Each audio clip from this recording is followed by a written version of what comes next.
Welcome and thank you for joining us at the 2025 Villanova 3-Minute Thesis Competition, otherwise known as 3MT. 3MT is the premier research communication skills competition for graduate students worldwide. I'm Mike Westrate, Villanova's Assistant Vice Provost for Graduate Research and Education, and I'll be your host today. I know that my title is a bit overlong, so just think of me as the person in the central administration that watches out for graduate students. Before we begin, I'd like to thank the team from the Mullen Performing Arts Center, including Andrea Rumble-Moore, Steve Perpuri, and John Stovacek. Last but not least, I want to personally thank the incredible and indefatigable team from the Center for Graduate Research and Education, Grad Center for short, Emily McCluskey, Joyce Harden, Joe Nolan, Lija Zhao, and our GAs who are here helping today, including David Yakubu. It takes an enormous amount of planning and effort to successfully put on a program like this, and they're all doing a wonderful job.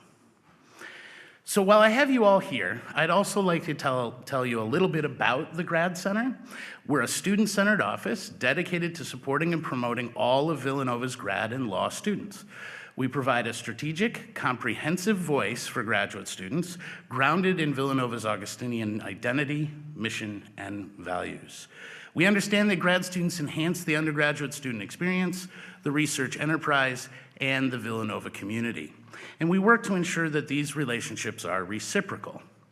With our partners, we provide a whole host of student supports, including the brand new 24-hour Tallaghany Family Grad Student Lounge in Vasey Hall, as well as events and community building, including everything from monthly happy hours to robust orientation programming, from the graduate student peer mentorship program to football tailgates. In the area of research and professional development support, we provide a host of workshops and training programs, including 3MT. Through the generosity of our alumni and university leadership, we are also able to provide financial support in the form of the Graduate Student Emergency Fund, our Villanova Free Store for clothing and necessities, and the Graduate Student Health Insurance Subsidy. It's exciting for me and the rest of the Grad Center team that this is the very first 3MT competition to which we have invited alumni, grad alumni. Welcome back, alumni.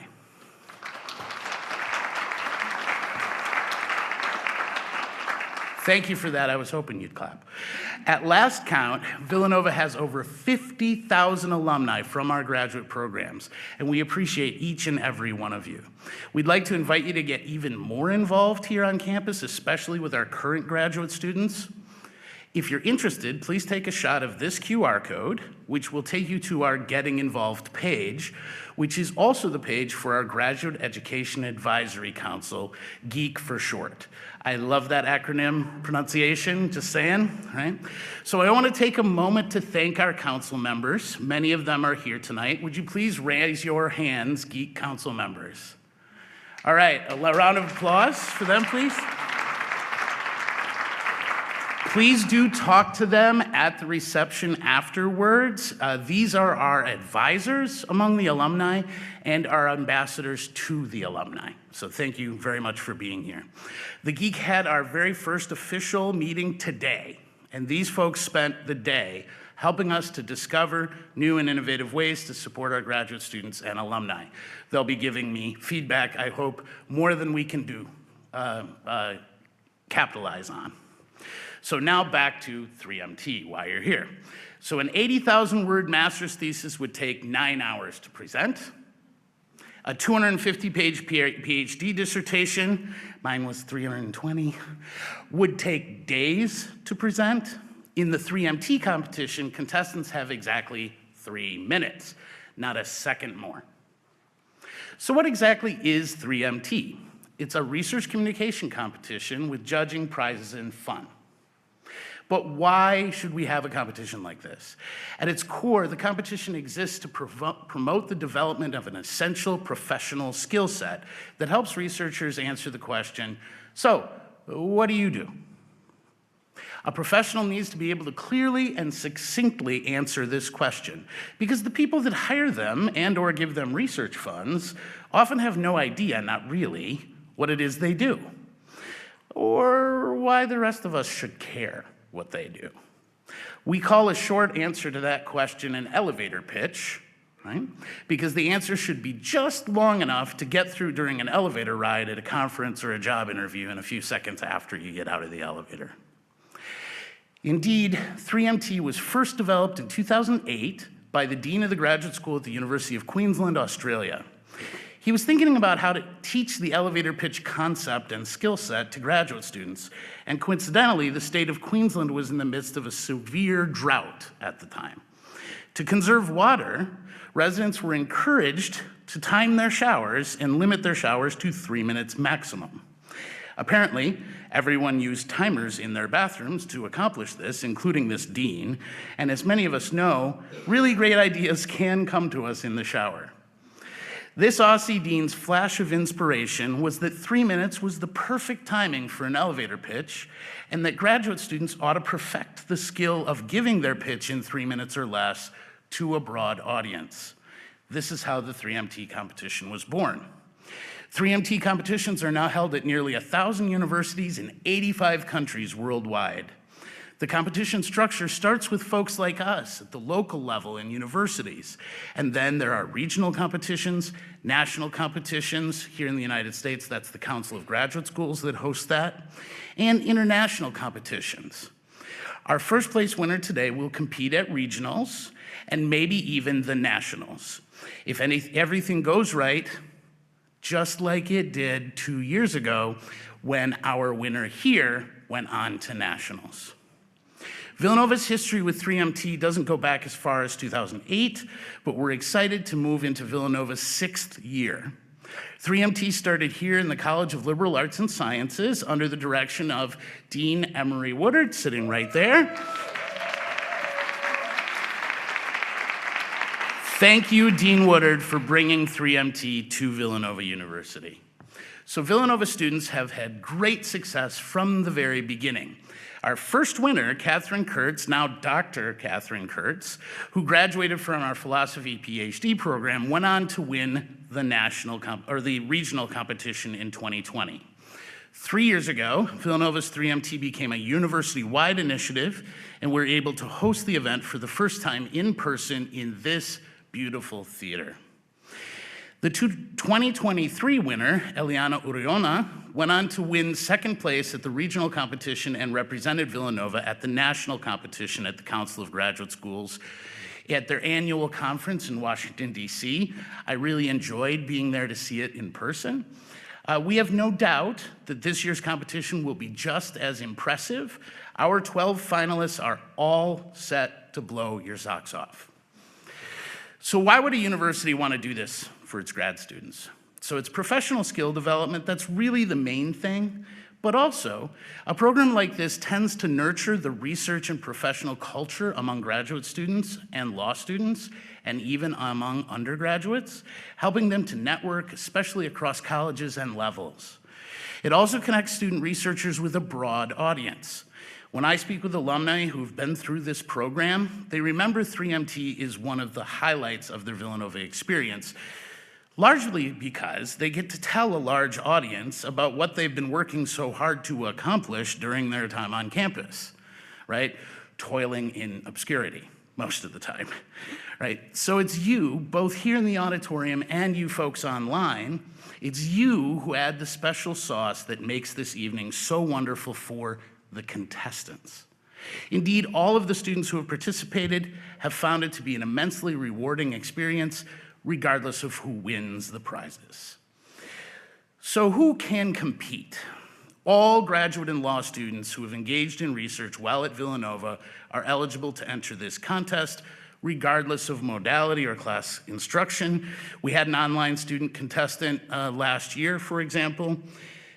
Anyone can do this, master's or law students, doctoral students, DNP students, those writing a thesis or a dissertation, completing research off campus, or working on a research project for class or an employer. Any graduate student can participate in this competition if they have done research. So what are the rules? Only a single static PowerPoint is permitted. There are no slide transitions, no animations, no movement. The slide has to be static. No additional electronic media, so there's no sound, no video, no additional props, no costumes, musical instruments, lab equipment. Presentations are limited to 3 minutes maximum. Competitors exceeding 3 minutes are disqualified. The timer is right there. It is two-sided. It's being run by our own Joe Nolan, right? So everyone's gonna be able to see. It has to be 3 minutes or less. If it goes over, we'll still give them feedback, but they are out of the running. So presentations are to be spoken word, no poems, no raps, no songs. Presentations are to start on this stage. Presentations are considered to have started when a presenter begins their presentation through movement or speech. Our own Joe Nolan will decide if they have begun. The judging is final. There will be no appeals. Comprehension and content is an important judging criteria. Did the presentation provide an understanding of the background and significance of the research question being addressed? Did the presentation clearly describe the impact and/or results of the research, including conclusions and outcomes? Did the presentation follow a clear and logical sequence? Was the thesis topic, research significance, results, or impact, and the outcomes, were all of those communicated in language appropriate to a non-specialist audience? Did the presenters spend adequate time on each element of their presentation, or did they elaborate for far too long on one aspect and then rush the end of the presentation? Engagement and communication is another important quality of these presentations.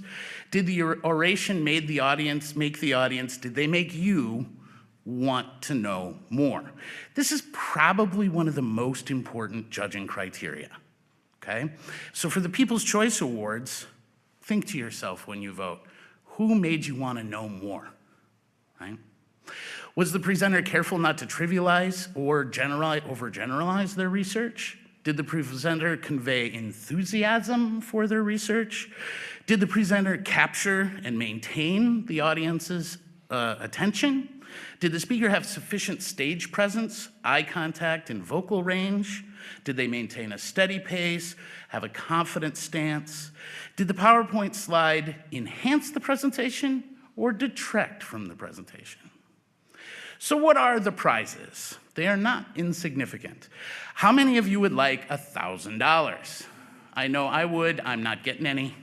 The first place winner will be walking out of here today having won $1,000. The first place winner will also represent Villanova at the Northeast Regional 3MT competition.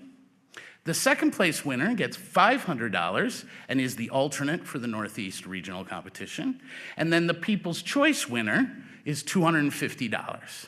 Now, a person can, and Eliana Uriono did do this 2 years ago, win both the first place win and the People's Choice Award.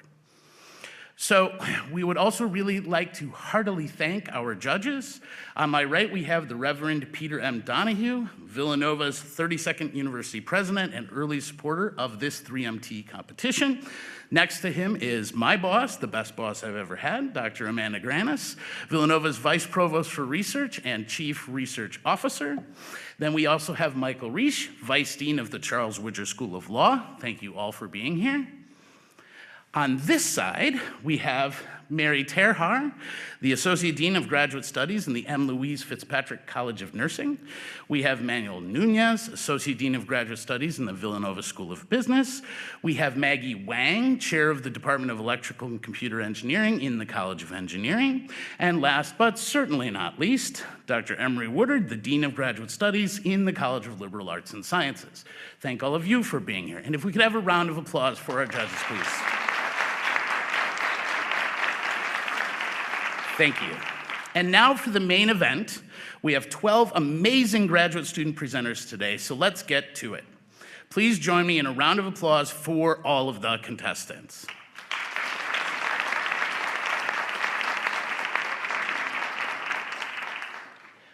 All right, first up is Shashwat Maharjan, a PhD student in mechanical engineering from Kathmandu, Nepal.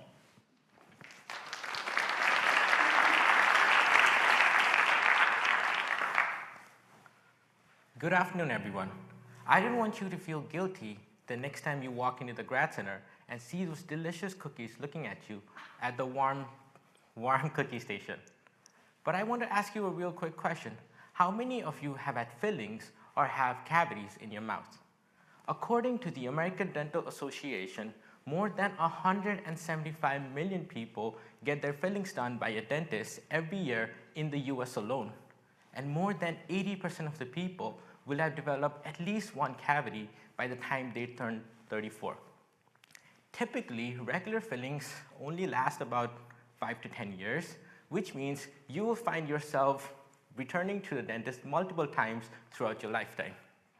This is exactly what happened to my PhD advisor, who's sitting right there. After getting his initial filling, he had to return to the dentist 5 years later to refill those cavities, and by the time the cavities had grown much larger, no shame, David. Puzzled by these recurrent visits to the dentist, our engineering mind started to think about potential solution to this interesting challenge. Can we design better dental materials with strong bonding strength and increased lifespans? We brainstormed ideas with our colleagues, Dr. Santiago and Dr. Carolina at the School of Dentistry at Temple University, and discovered a fascinating behavior about natural teeth. Our natural teeth tend to have a soft dentin core, a hard enamel shell on the outside, and a smooth transition layer between these two, as you can see here on the image on the right. These two are the biggest differences that we see comparing natural teeth and regular fillings. So these fillings, so traditional regular fillings tend to not have these smooth transition layer, which is why it tends to fail so fast often. To bring this idea to life, what we are doing is we are developing complex physics-based computer model to see how we can model composite materials under biting and chewing conditions. These simulations will then allow us to see potential designs and how they behave properly under different factors. And these will also help us guide physical testing at a fraction of the cost. So these simulations will then be validated through experiments through our collaborators at Temple University. Our work goes way beyond just dental materials. These bio-inspired principles are then able to be applied to enhance bonding in aerospace materials, strengthen medical implants, and improve protective gear by redistributing these stresses much more effectively. Our first step is to help to keep your smiles lasting longer and stronger, like the kid that you see at the end of this road. Thank you so much.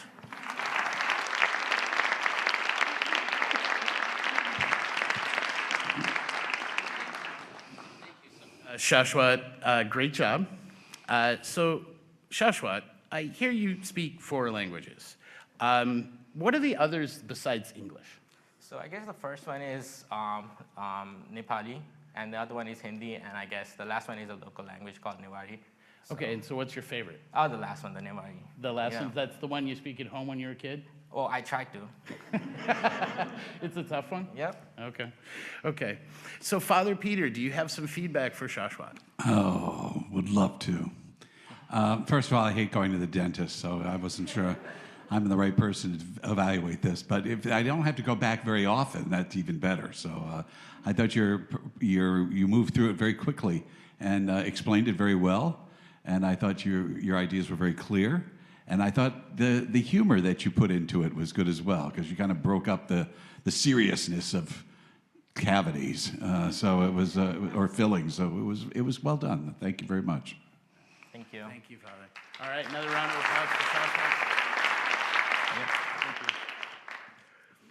Our next contestant is Julianna Chen, a master's student in the education program with a concentration in teacher leadership from Westchester, Pennsylvania.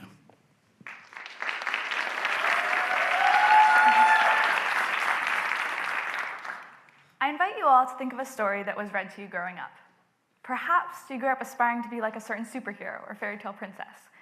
For many children, media acts as a mirror, allowing them to imagine themselves in the shoes of someone else, to believe they can have courage, be kind, and do good. But do all children have access to these kinds of mirrors? According to the US Census Bureau, multiracial children, or those identifying as 2 or more races, are among the fastest growing populations in the US. And yet, surprisingly, multiracial characters are among the least common groups visible in children's literature. So how does the current lack of representation contribute to multiracial identity development? In other words, how do multiracial children see themselves in picture books? This summer, I conducted a free reading program at local libraries and gathered participant data through observation, visual data, and narrative data. Observation took place during a read aloud of a multiracial picture book, and student behavior like questions and laughter and exclamations were all documented as positive engagement. Visual data was then collected through a response activity. Draw or write about where you connected most with the character in the story. Narrative data was then collected through student interviews and parental guardian surveys. Students were asked questions like, how do you relate to a character in the story? Or how does this book compare to what you read at home? And parental guardian surveys provided context for their child's lived experience. Data was then coded through the lens of 2 positive racial identity frameworks by Poston and Root. Instances where participants were engaging with their racialized identity were interpreted through this mapped conceptualization that you can see in the bottom right. Findings addressed how participants responded to multiracial literature at what level, ranging from personal identity to integration, and to what resolution of their racial identity, ranging from acceptance of the identity society assigns or identification with a new racial group. One participant stated, I felt connected to the character because I come from 2 cultures too, and there are parts of me that are similar to my parents, and I'm also different from my parents. This participant showcased evidence of integration, feeling a sense of wholeness, celebrating both of her parents' cultures, while also signaling to identifying as a new racial group, acknowledging her differences from her parents. Extant research suggests that representation in multiracial literature can contribute to engagement and a sense of belonging for multiracial children. And findings from this study confirm that picture books can create opportunities for children to engage with their racial identity and explore social conceptions of race. The stories we provide children are powerful, and it's our responsibility to provide texts that tell them their voice matters and their individual story belongs. Thank you.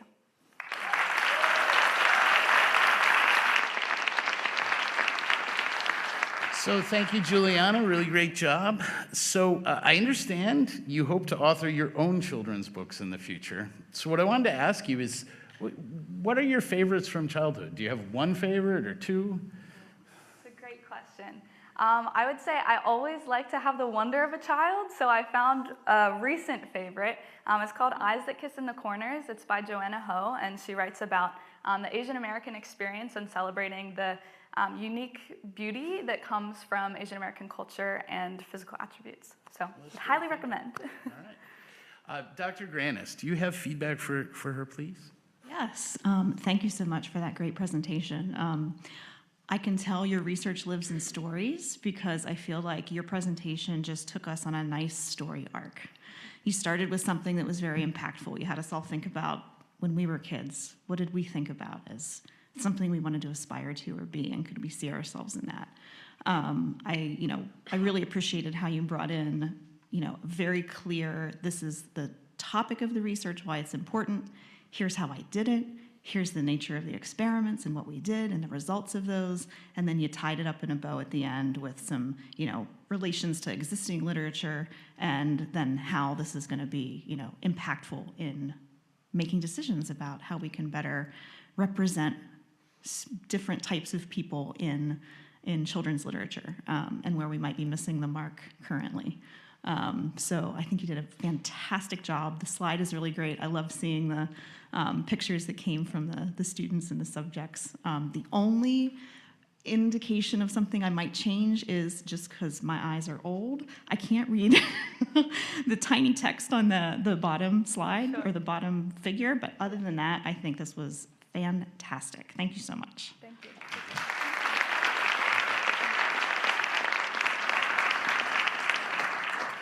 Next up is Jenna Hassebrock, a master's student in environmental science from Pensacola, Florida.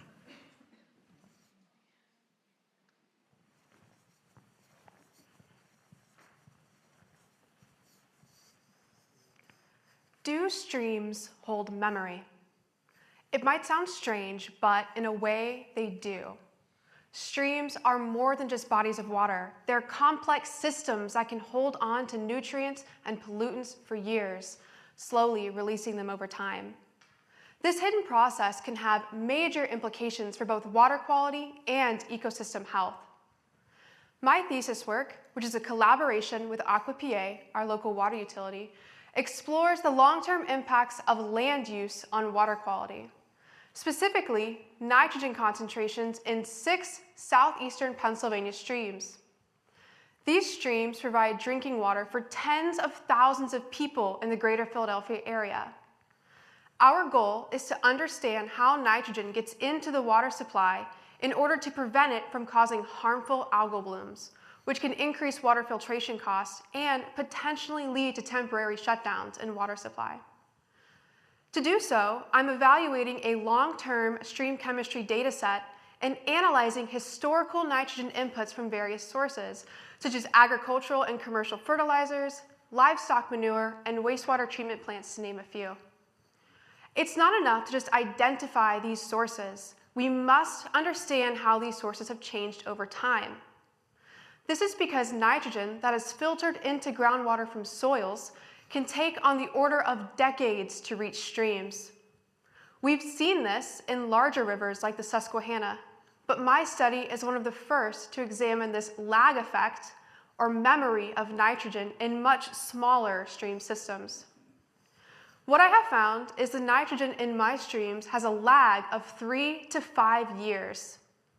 This means the nitrogen in my streams today is a product of the memory of nitrogen inputs from 3 to 5 years prior. In addition, I'm examining how forest cover, especially near streams, might help absorb and process this nitrogen before it reaches the stream system. Forests act as natural filters, reducing nitrogen pollution by capturing and storing it before it can reach streams.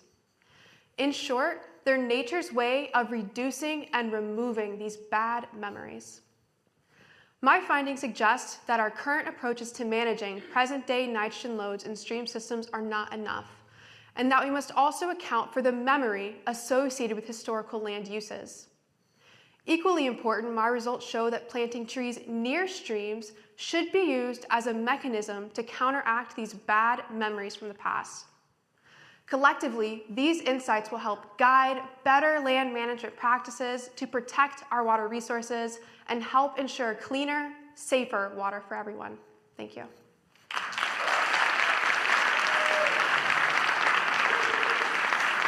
Thank you, Jenna. Excellent job. So, Jenna, I hear you like to travel and that you want to visit all 63 of our national parks. So how many have you been to so far? So far, only 9, so I still have a little ways to go. And what's your favorite? I think I'd have to say Zion. It's one of the ones I've been to most recently. It's just an amazing, beautiful park. All right, so everybody needs to go to Zion. You should. Dr. Wang, if you could give feedback to Jenna, please. Thank you for your fantastic presentation. Your passion for research really shone throughout the entire presentation. And you did an amazing job of breaking down very complex research into understandable and clear points, which made us probably appreciate more about the depths and also impact of your research. Thank you very much. Thank you so much. Thank you very much. Thank you. Excellent. So next, please welcome Samiul Islam Borno, a PhD student in the College of Engineering from Rajshahi, Bangladesh.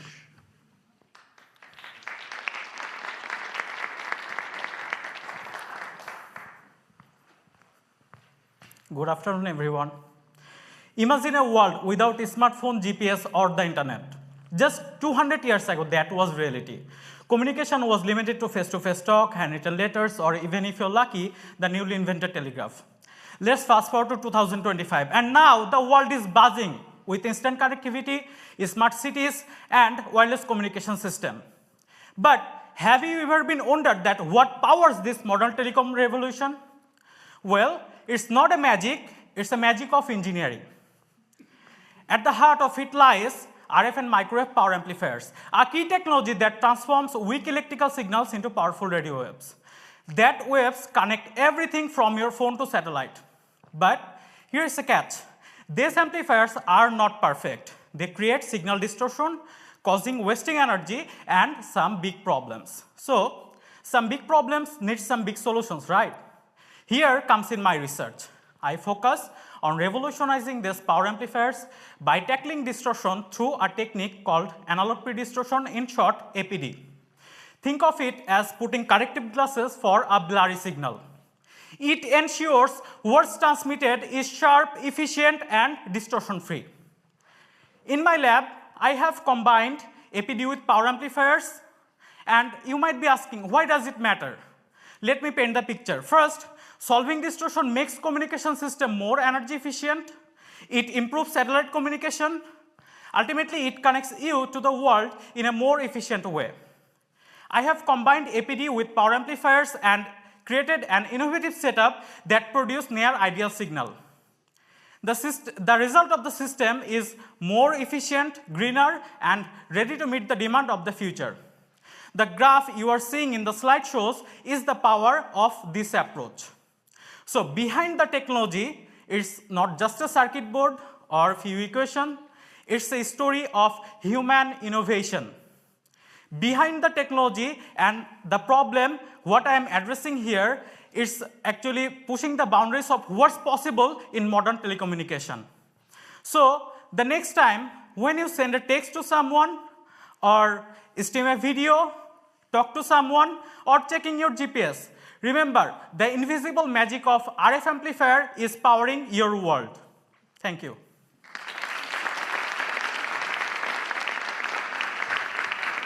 Thank you, Samiul. Great job. So I know you love tech, and I've got this question. My guess is if I were to call Bangladesh, my signal would go through a whole lot of different places. Yeah. But you're standing right next to me, and if I were to call you right now on this stage, how many places would the signal go before it got to you? It will travel, the signal will travel like thousands of kilometers. It will go from your phone to satellite, then it will direct it to me. Okay, Like that. so our perception of how these things work is totally wrong, right? Yeah. Like, it's much more complicated. Yeah, technically, And yes. it's folks like you that are fixing it for the rest of us, right? Yeah. Bad signals. No Yeah. more bad signals. Yeah. All right. So Dean Woodard, do you have some feedback for Samiul, please? Absolutely. That was a great presentation. I really appreciated your energy. You look sharp, Samiul. Very nice job. Now, Samiul, I need you to come home with me because I live in southern Chester County and my phone never works. So I can't wait to put you on some towers and get that fixed, okay? No, in all seriousness, that was a fantastic presentation. Your energy demonstrated the passion for the work that you're doing, and of course, it's important work. Something that I've noted is a lot of the major cell phone companies have been engaging in satellite development. I think during the Super Bowl, I saw an advertisement for T-Mobile providing access to the Skylink network that they are going to make accessible. I'd love to hear more about how your work may help those kinds of networks function more effectively, because certainly they are the backbone to our first responders and engaging in the many crises that we see around the world. So thank you for that presentation. Thank you for your energy. Yeah. Thank you very much. Thank you. Next up is Tyra Johnson, a master's student in human resource development from Peoria, Illinois.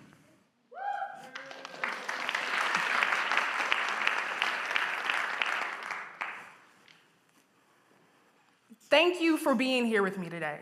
I truly appreciate your presence and support. It means so much to me. Hopefully that made you feel safe, valued, and respected because you are. And that is what diversity, equity, and inclusion is to me. However, with over 100 anti-DEI laws introduced, it is under attack, encouraging companies to dismantle their departments and forcing others to change their approach. This shift caused many to question organizations' commitment to DEI, which is why I interviewed 20 DEI professionals to explore 2 research questions. What is it like to be a DEI practitioner in today's work environment? And how can we improve the field of DEI to be more sustainable? For the first research question, I found that almost every participant described being a practitioner today as challenging and frustrating, mainly due to a lack of support in the ever-changing socio-political environment. However, they weren't discouraged. Instead, they recognized it as a part of doing this work. But how can we improve the field to be more sustainable? Practitioners call for more unified standards and practices regarding education and skills needed to be effective in this role. Participants also emphasized the need for a community with other DEI practitioners and organization leaders for knowledge to help to aid advancing initiatives and emotional support as well, with many admitting that they are burnt out and can't do this work alone. Diversity, equity, and inclusion still matters. It makes organizations a better place for people like me, you, your family, friends, and generations to come, so I encourage you to champion DEI efforts by attending programs, reflecting and sharing your insights, showing support and appreciation for DEI leaders, and encouraging others to do the same. Because now, we need you. Thank you.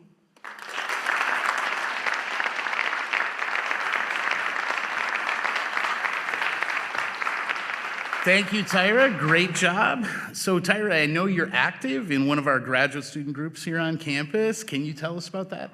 Yeah, so I am the co-founder and president of the Black Graduate Student Association, first ever on campus, so that's been really fun and exciting. We had our first event a few weeks ago. It was a movie night where we just came together as a community. What movie? The Photograph. Oh, very good, very good. So, Dean Terhar, if you could give Tyra some feedback, please.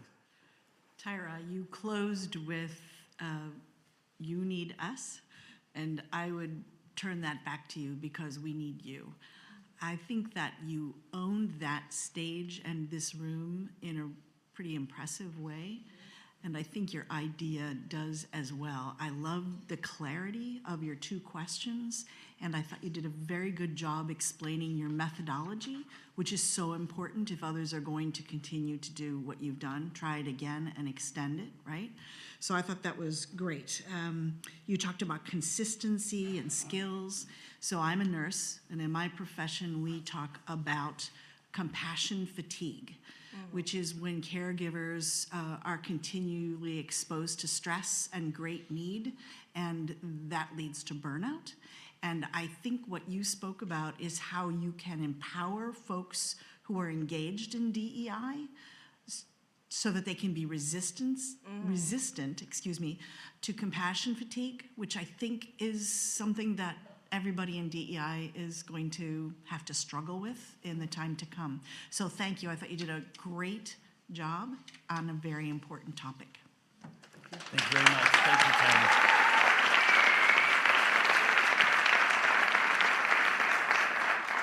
Next, we have Shaghayegh Fereidounfar, who's originally from Iran, but now living in King of Prussia.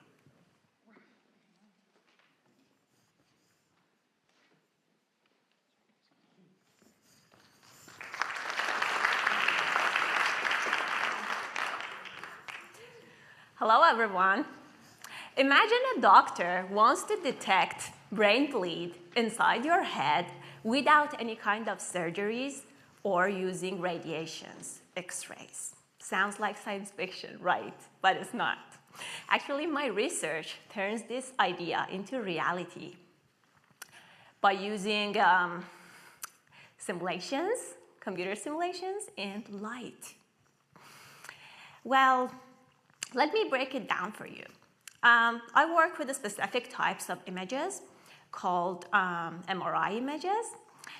These images include details of layers of the brain. For example, in a human head, we have different layers, such as a scalp, a skull, fluid, and brain tissues. So by using Monte Carlo simulations that I work with, and actually the behavior of light, which is predictable through these images, and making a 3D virtual model, I can make this model and predict this light and how it travels through the brain tissue. And if there's an anomaly, like brain bleed, or even subtle changes, it just show it to me by memorizing these traveling of the light. And the power behind this is because it can save the lives without any kind of dangerous radiations and X-rays, specifically for groups like children or older people. So imagine we have a tool that doctors can use it and in a safe way, like using near-infrared light to specifically find any changes in brain tissues. So the next time that you hear the breakthroughs in medical technology, think about light is not only for illumination our area, but also it can save lives. Thank you.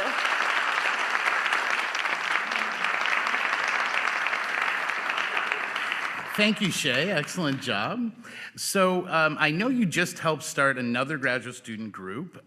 Could you tell us a little bit about that? What's the name, first of all, because it's one of my favorites. Well, it is Persian Student Association, but we just call it Persian Cats. And you just launched, right? Yes. Okay. And how's it going so far?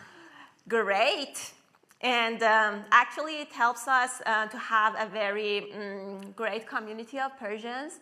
And I ask every Villanovan to join us because we have great events on the way. And the next one is the Persian New Year, which is 21st of March.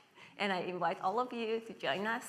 And we celebrate the Persian New Year in Villanova. Great. Thank you, Shay. You're most welcome. Thanks, everyone. So Dean Reish, do you have some feedback for Shay? I do. I love the idea of this project. On a personal level, I've done work with folks who do Monte Carlo simulation, and I'm awed by its ability to find solutions to things. And so the idea that it can find solutions to health problems using MRI imaging, I think is a really, really great project. And I love the enthusiasm you have for it and for using light to solve those problems with simulations without radiation, because if you have to get a lot of radiation, that is no bueno, as they say. So great job on this. It's a super interesting project, and it's going to have some really impactful results. Thank you very much, Shay. So next up, we have Nick Ashenfelter, master's student in psychology from Lexington Park, Maryland.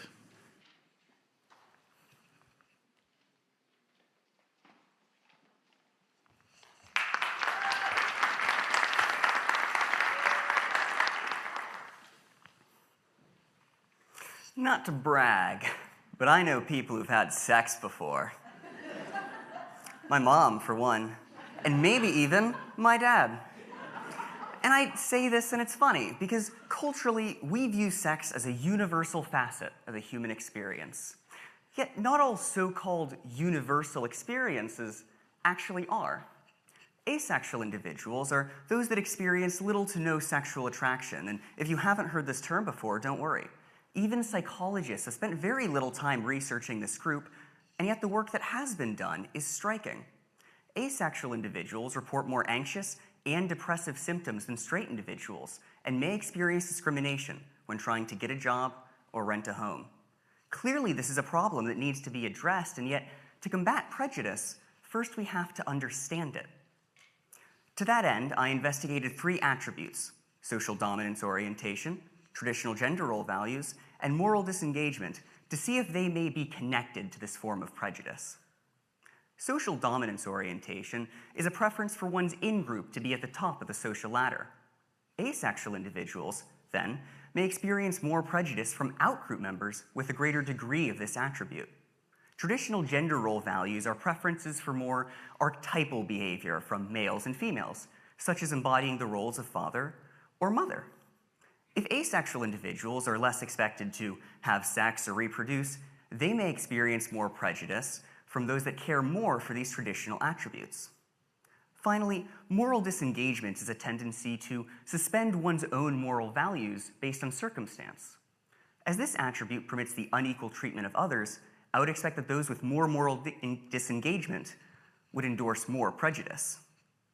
To test these predictions, I recruited an online sample of 300 participants to investigate their levels of social dominance orientation, traditional gender role values, and moral disengagement, as well as their degree of asexual prejudice. I found that all three attributes were related to more prejudice towards asexual individuals. These findings may help researchers in the field of social justice within psychology to begin crafting a portrait of who exactly is responsible for the adversity that these individuals face.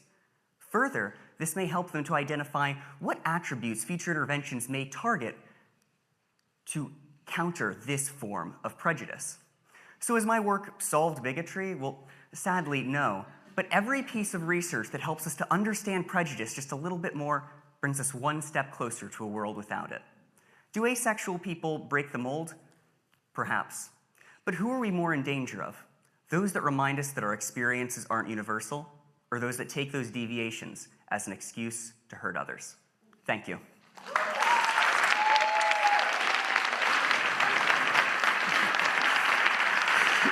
Thank you, Nick. Excellent job. So Nick, I know you were an Eagle Scout. You are an Eagle Scout, right? So does that mean you know how to tie knots? I know who paid you to ask me that. It's this. No, I have to tell you this. There's this assistant scoutmaster in my troop, all right, Mr. Morris, and he would go around, he would have a little rope that he would keep in his pocket, and when he saw an older boy, he'd toss the rope to him and he'd say, 2 half hitches. And you tied it, or he would give you a look. A bad look. And I tell you, I got that look so many times. I still can't tie even 1 half hitch. Nary a quarter hitch. Oh, well. So Dean Nunez, could you give Nick some feedback, please? Absolutely. Thanks, Nick. I wrote down on my paper the word powerful, and I underlined it twice, because that's the way I felt listening to you speak about this. Terrific job opening and utilizing humor and to draw us in, because I think maybe everyone in the audience was waiting to hear what exactly we were going to be talking about on this topic, and we immediately felt comfortable. And then you very quickly moved to explaining and defining throughout your presentation why the things mattered and what they meant. And I thought when you got to the point where you said, what attributes can future interventions target to really make a difference? That really brought it home and kind of put it all together. So I just want to commend you on delivering a powerful, funny, and very important and relevant presentation. Nice job. Thank you so very much. Thanks again, Nick. Thank you.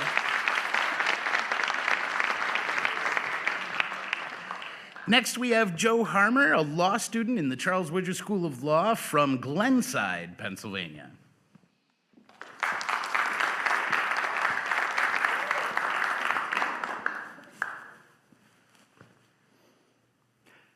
Some people go to law school to make money, or because they majored in the humanities and they need something to do next. While those are both true for me, I came to law school primarily to serve the public through environmental protection. So last summer, I worked with the Pennsylvania Office of Attorney General's Environmental Crime Section. In one case, a company's natural gas leaked into a water well, then into a kitchen, and exploded when a person lit the stove. The house burned down, and family members were injured.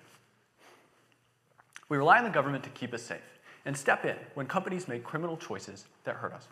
And for the worst crimes, we expect the strongest punishments to express our outrage and pain and to deter others from committing those crimes in the future.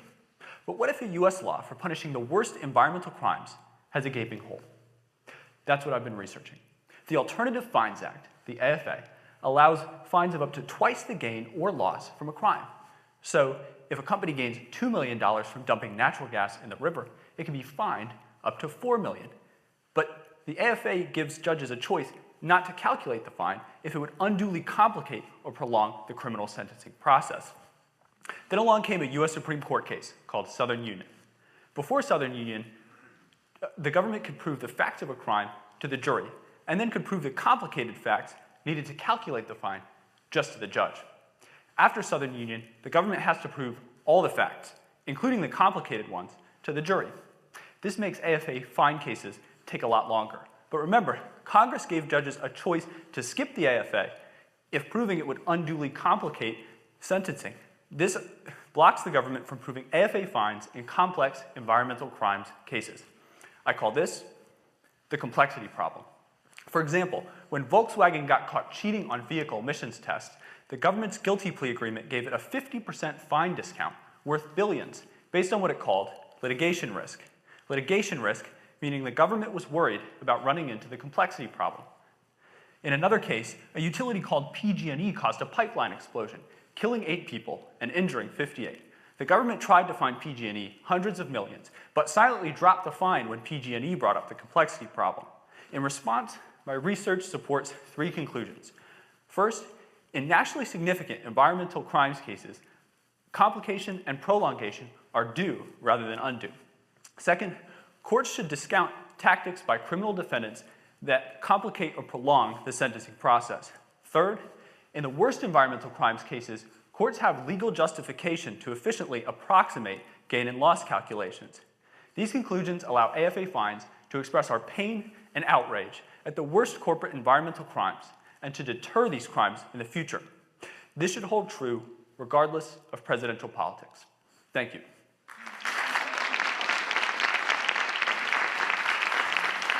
So thank you, Joe. Thank you, Joe. Excellent job. Really, really good. So, Joe, I'm told you like gardening, right? So where do you garden, and what's your favorite plant to grow? So I garden on Penn Street in Germantown. On the corner of Penn and Green, there's like a little community garden, and I have 2 plots.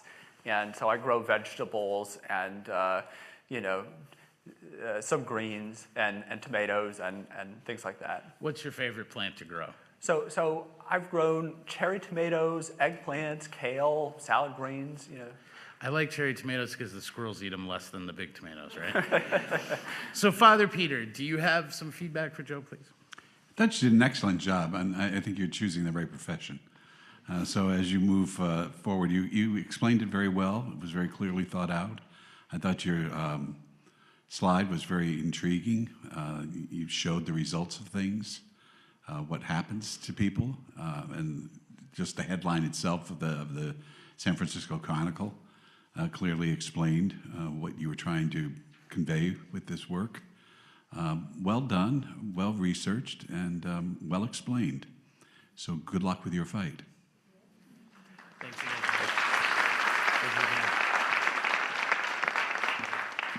So next up is Nika Kirillova, a master's student in the public administration program from Voronezh, Russia.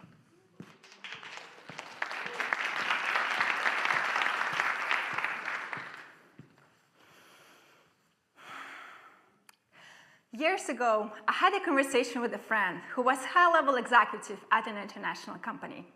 As I was about to graduate with my bachelor's degree, we had a friendly conversation about careers and workplace in general. And at some point he said, "I just love hiring women to my teams. They never ask for promotions, so I don't have multiple people fighting for the same position." Back then, his comment felt wrong, but I didn't know what to say or how to react. This moment has stayed with me because it represents a larger issue. Women are underrepresented in leadership, even in the nonprofit world where women make up 75% of the workforce.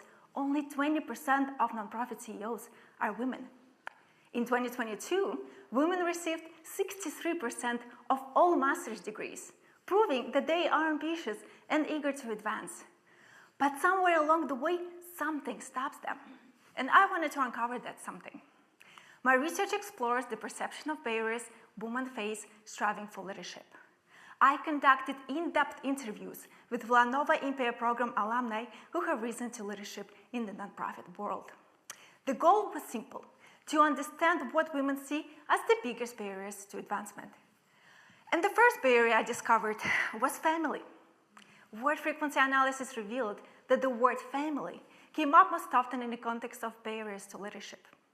The double burden syndrome, where women are still expected to fulfill most domestic responsibilities while employed, is still a reality. The second barrier is bias. 9 out of 10 participants confirmed that gender bias still persists in their workplace, especially when women advance early in their careers or work in male-dominated industries. But the biggest barrier was actually the expectation of barriers. My research revealed that women are acutely aware of challenges they and other women might face striving for leadership, and many give up before they even try. When I asked participants if you could change one thing about your career path, what would it be? Most said they wish they had been bolder, more assured, and more willing to advocate for themselves earlier in their careers. But this self-doubt isn't innate. It's a product of challenges they anticipate and the systematic barriers they've seen others fail to overcome. Looking at my conversation with that executive, I now know exactly what I would say. I would say we all have to take responsibility for eliminating the barriers that hold women back, instead of benefiting from the convenience of not having them striving in their careers. Because when we fail to support women's leadership, we don't just lose their potential, we lose progress for everyone. Thank you.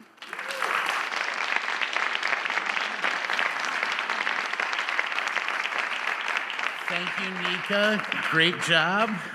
So you're no stranger to presentations, Nika. I happen to know that you have a successful YouTube channel. So what's the theme of your channel, and what do you talk about on your channel? Yeah, thank you for this great question. My YouTube channel is about free education and how can you receive grants and scholarships to get your bachelor's or master's degrees in the United States for free. So feel free to subscribe. Maybe you'll learn a thing or two. Thank you very much. Dr. Wang, do you have some feedback for Nika, please? Of course.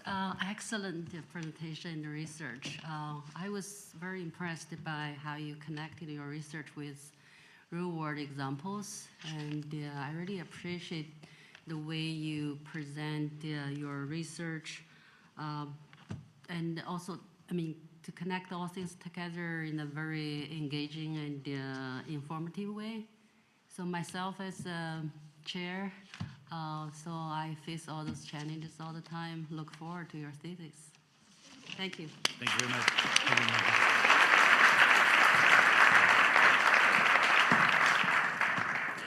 Next up is Valerie Lalo, PhD student in chemical and biological engineering from Glen Mills, Pennsylvania.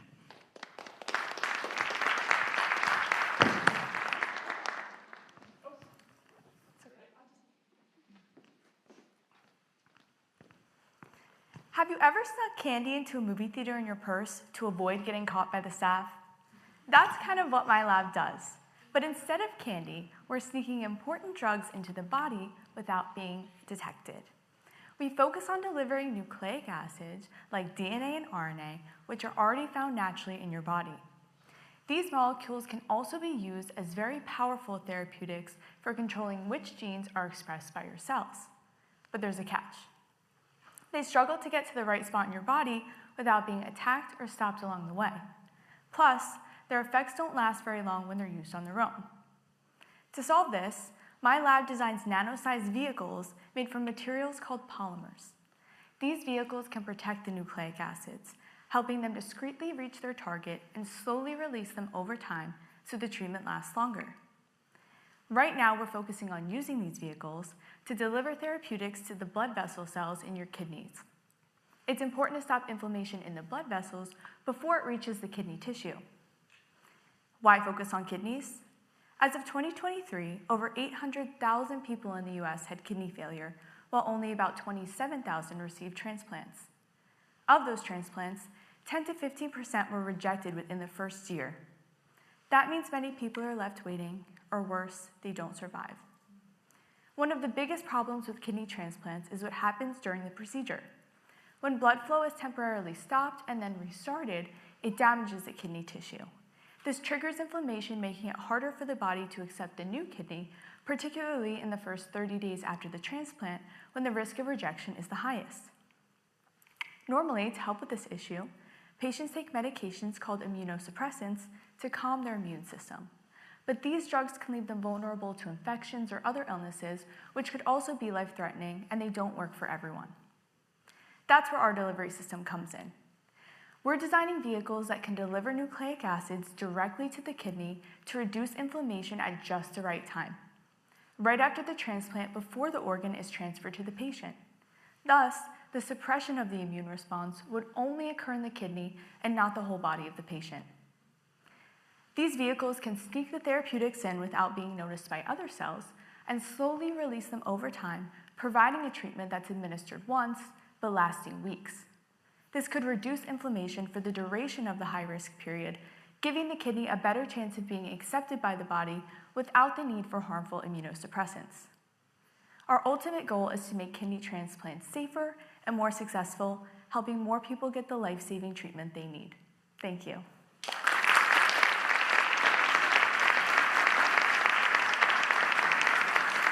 So thank you, Valerie. Wonderful, wonderful presentation. What's your middle name and why is that special in your case? My middle name is Alexis, but I don't know if my parents did this on purpose, but my initials spell my nickname Val. So your initials spell your nickname? Yes. That's very convenient. Dr. Werner, do you have some feedback for Valerie? Absolutely. Valerie, that was an amazing presentation. I think you did an excellent job. One of the things that struck me, particularly as you started out and you talked about sneaking candy into the movie theater, I thought you had followed me into the Cinemark this weekend. So one of the things that I think is important about the 3MT competition is the opportunity to engage lay audiences with very important and profound research, and to engage those lay audiences in a way that so that they can understand what it is that you're doing and that they can continue to support the research that is vital for our human progress. Your presentation did all of that in terms of being able to encapsulate significant research that literally could save lives, so that your ability to effectively communicate that important research suggests that you are going to have a fantastic career despite all the stuff that we're dealing with right now. I applaud you, and I look forward to the lives that your research is going to save. Thank you. Oh, thank you so much. Thank you, Valerie.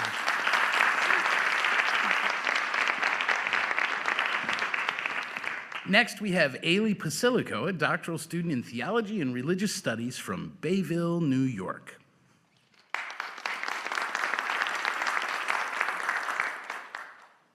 To you, transfigured with the fire of love, reflecting the light of grace into the resounding of the Holy Trinity, my dear one in God, my soul's pure truth, I don't know what to say. My heart became full of wonderful lament when I read your letter, and it became a great fight within me between dread and desire. The dread commanded me to silence, but the desire, that commanded me to speak and to sing. If you can, think of me and write to me at all times about how it is going, and tell me what you need. So she studies theater, you're thinking. Her project is on 20th century poetry, or maybe they're lines from a love song. Between 1332 and 1350, a German preacher and priest named Henry Nördlingen wrote a series of letters, which he sent to Margaret Ebner, a Dominican nun. The lines with which I began are from his collected corpus, 56 letters to Margaret in all, and all of which exalt her as a figure of God. For Henry, Margaret is familiar, human, as near to him as is the truth of his soul. Yet she is also a distant, godlike figure who he says he cannot understand nor pin down.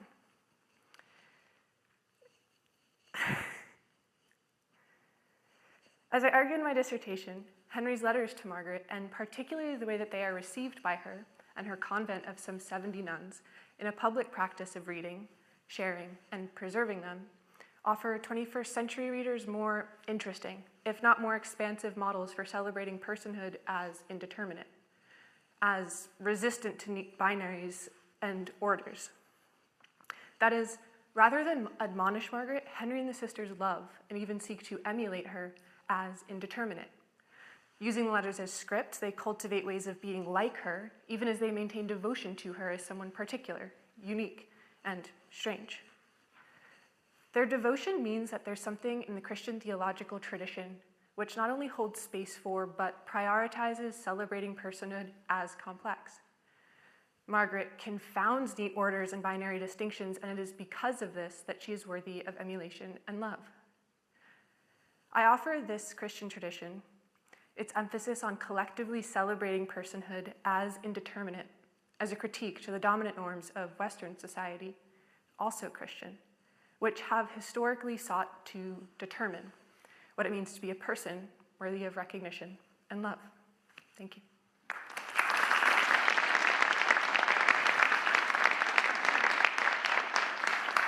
Thank you, Ailey. Great job.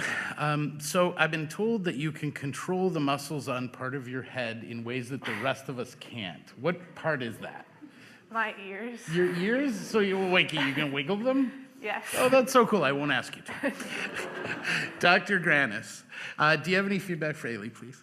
Yes, thank you for that great presentation. I have to say I was really engaged from the very start. Just your presence on the stage and how I kind of felt, am I in the middle of a theatrical performance here right now? But it wasn't and what is this? I was drawn in by that. And it became clear how you were bringing in the actual pieces of your research into that and sharing that with us, which I think is really, I don't know, I think that was really impactful, because I think a lot of times we kind of segregate this is what I did and what I was actually working with from, and these are the results of my work and what my findings are going to be and tell about what happens with my research.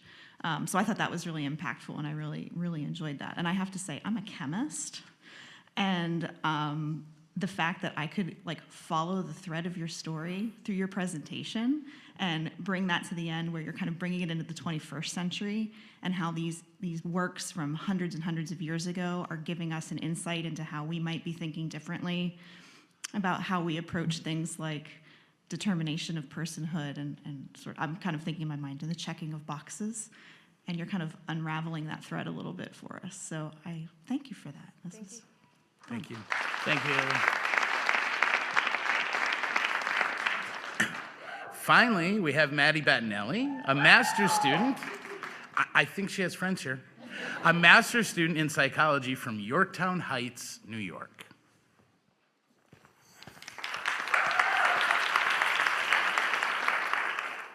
Have you ever met someone who brags about their lack of sleep at work and wears it as a badge of honor? This behavior is called status-striving sleep deprivation. Researchers at the University of Washington found that talking about one's lack of sleep at work leads people to think more highly of that person in terms of status. This may seem counterintuitive because we know that insufficient sleep has widespread negative effects on both worker productivity and health. So why might sleep-deprived workers be viewed more positively? The researchers found that we make certain assumptions about why people get insufficient sleep, and there are interesting gender differences. Participants viewed female employees who disclosed insufficient sleep at work as being self-sacrificing, and for male employees, their sleep deprivation was seen as a sign of strength. Both led to perceptions of higher status. The question I am interested in is, can we change people's perceptions about status-striving sleep deprivation? If we can change their positive attitudes, then maybe people would stop bragging about it to their coworkers. One approach is to use infographics, which have been demonstrated to be effective in educating people on health-related beliefs. We designed a study to ask if infographics can change people's perceptions about sleep deprivation disclosure at work. We will first assess participants' attitudes about sleep deprivation. They will then view one of two types of infographics. As shown in my slide, infographics in the work-focused condition will center around the consequences of being sleep-deprived at work. Infographics in the health-focused condition will emphasize the overall health consequences of being sleep-deprived. 2 days later, participants will watch a short Zoom call interaction where either a man or woman will disclose their sleep deprivation to the group. They will then rate their perceptions of that person's status, self-sacrifice, and strength on a 5-point Likert scale. We hypothesize that both types of infographics will be effective in changing people's attitudes, but the work-focused infographic will have the greatest impact. We expect a gendered effect of self-sacrifice for women and strength for men, so stay tuned. Our results have the potential to change the discourse on status-striving sleep deprivation, leading to initiatives that correct people's false beliefs about sleep deprivation. This could lead to enhanced employee well-being programs which support sleep health, causing a change in workplace norms and gender stereotypes. Overall, it would lead to a more positive organizational culture, which has profound implications for organizational effectiveness. So just get your sleep and shut up about it.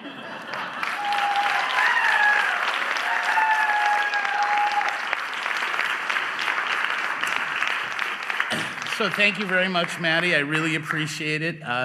So Maddie, besides being a grad student here, don't you have another role on campus? Yes. What is that? Yes, so well, I'm a graduate assistant in the Office for Undergraduate Students, but I think what you're getting at is I'm a mat Pilates instructor, but also a yoga teacher, but I teach mat Pilates at Villanova at the Cannon Group Exercise Studio on Thursdays at 1:30, so faculty, staff, students, if you want to come, take my class. It's a fun time. Do Pilates help people sleep longer? You know, they do say that doing Pilates like right when you wake up or right before you go to bed is really good for either, you know, transitioning into your day or transitioning into sleeping. So yes, I would say so. Thank you very much. All right. Dean Nunez, if you could give Maddie some feedback. Thanks, Maddie. Father Peter, I'm so tired right now. Right.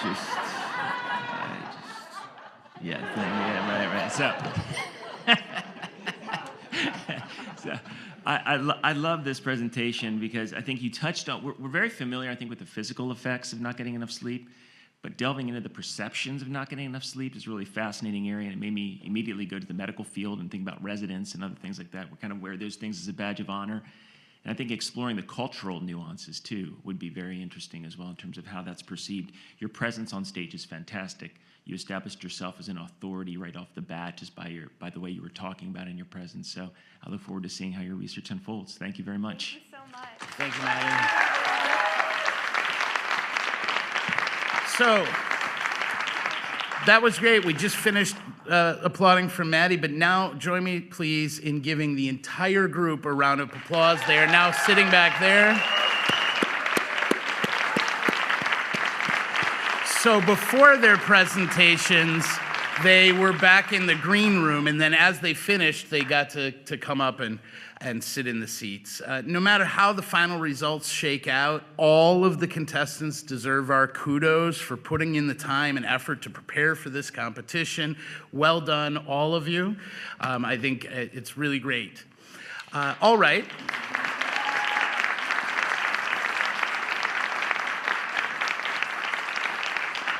It's time now to vote for people's choice. They did their part, so now it's your turn to do your part. Get out your phones, please, right? Since they had just 3 minutes, we're gonna give you just 3 minutes to vote. Before I start the timer, all of you audience members, both here in the Topper Theater and those of you online, please do vote. Vote now. You have 3 minutes to vote, which you can do either by using the QR code on the slide or entering the link below, if you can read it there.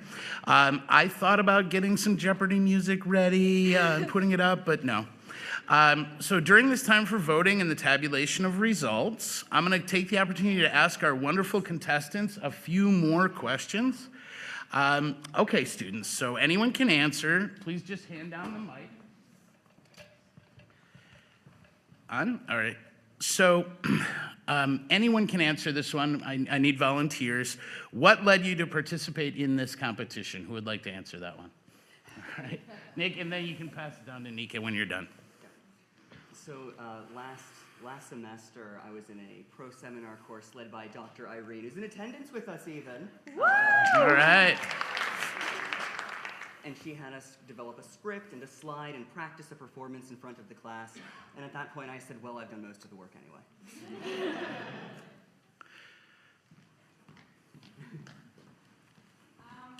So I actually took this opportunity because it's a great practice for public speaking, and I think all of us understand that public speaking is one of the greatest challenges, especially when we graduate and have to present, in big rooms and talk to big people. So I decided it's a great opportunity to do that. I was also part of, I guess. Yeah, this wasn't working. So let's. I hope I talk loud enough. I was also, a couple of years ago, I was a part of Toastmasters groups. It's like a public speaking club, which taught me a thing or two, and I could practice it here. So it was a great event. I loved it. Thank you both very much. So somebody else, oh yeah, thanks, that'll work. Applauding grad students is my favorite thing, besides feeding them, right? They know this, right? So somebody else, how did you prepare for this? What was your process for this? Somebody else be willing to talk on that? So I got a lot of help from my lab group with preparation. So my advisor was really helpful in helping me come up with my script. And then I was able to practice so much with my lab members, and they provided some really, really valuable feedback that I was able to implement in the real thing today. So. Thank you. Anyone else want to answer that particular question?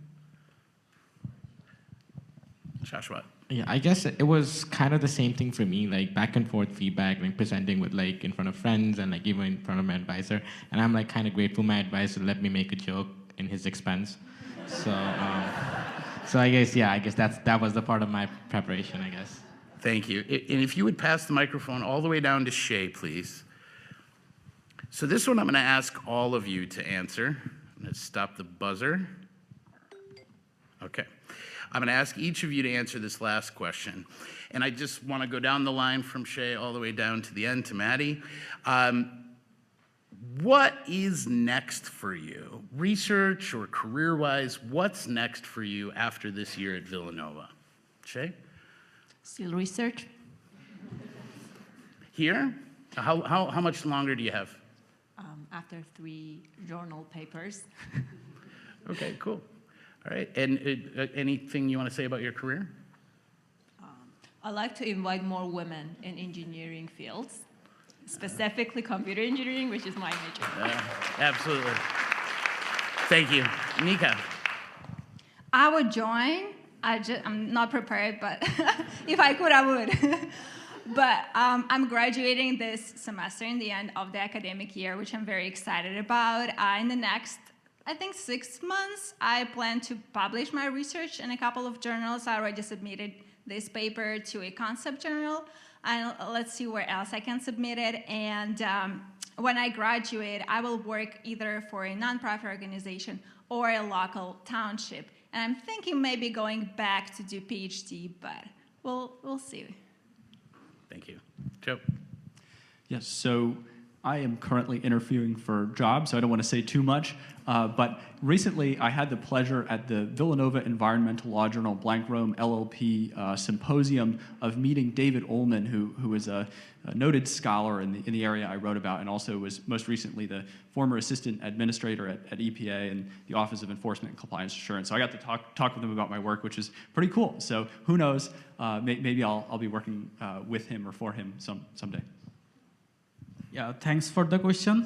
So far my plan is to graduate from Villanova, but it's a far away because I'm a first year student here.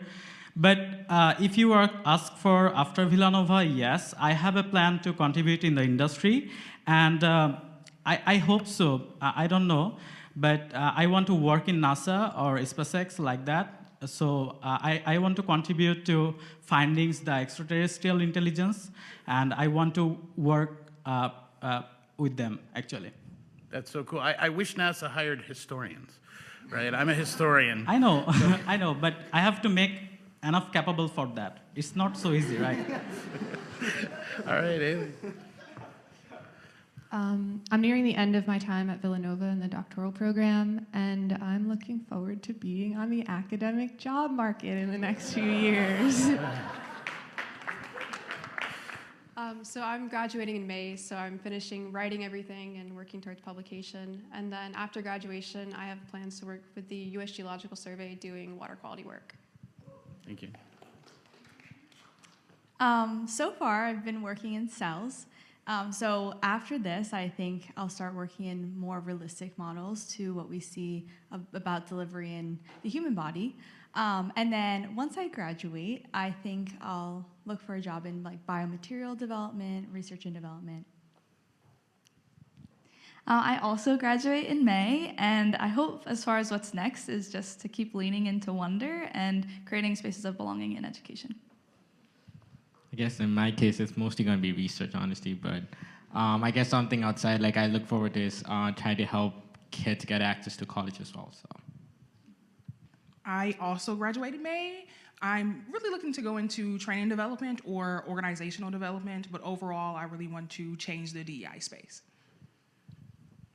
Yes, you saw me talk about people that don't want to have sex, and now I'm working on a thesis which is focused on people that want to have sex but can't find anyone that wants to do it with them. So one day I might stop thinking about sex so much, but not for the next year. And probably not when I go for my doctorate either. So I've got one more year in the graduate program in psychology, so I'm excited to lean into some more research opportunities and gain some more experience.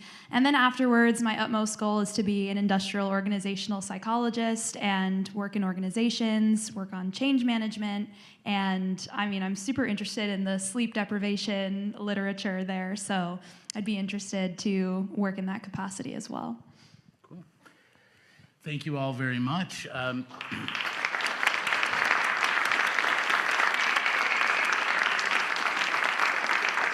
So this kind of thing is actually a little bit scary and nerve-wracking, and they were all very brave. They did a great job, and so we are getting our results tabulated right now. But if y'all want to go sit down, you're welcome to go sit down again. So why don't we give that a minute? One last round of applause for them. Okay, are you ready? You ready for the announcement? All right. The winner of our People's Choice Award is Valerie Lalo.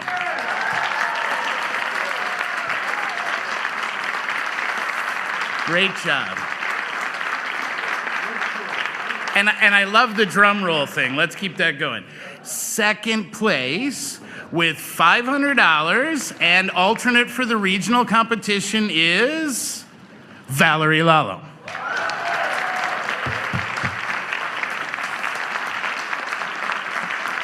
Great job.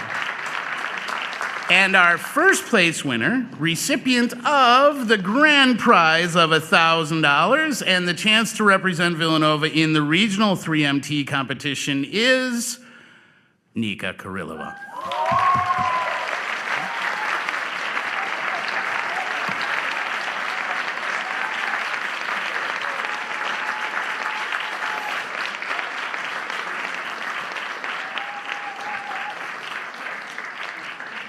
So in like 90 seconds, we're all gonna go out together and enjoy a nice reception, Villanova reception. So that means it's a good one. Before we do that, let me encourage all of the students in the audience to think about getting involved in research if you haven't already. And if you're already involved in research, to do 3MT next year, okay? Thanks again to our distinguished judges. Thanks to the fabulous team here in the Mullen Center. Thanks to the outstanding volunteers and folks from the Grad Center. This event could not have happened without all of you, right? This is Villanova, where we do things by community, and it makes great events like this. And thanks again to our brave contestants. Let's give them one more round of applause.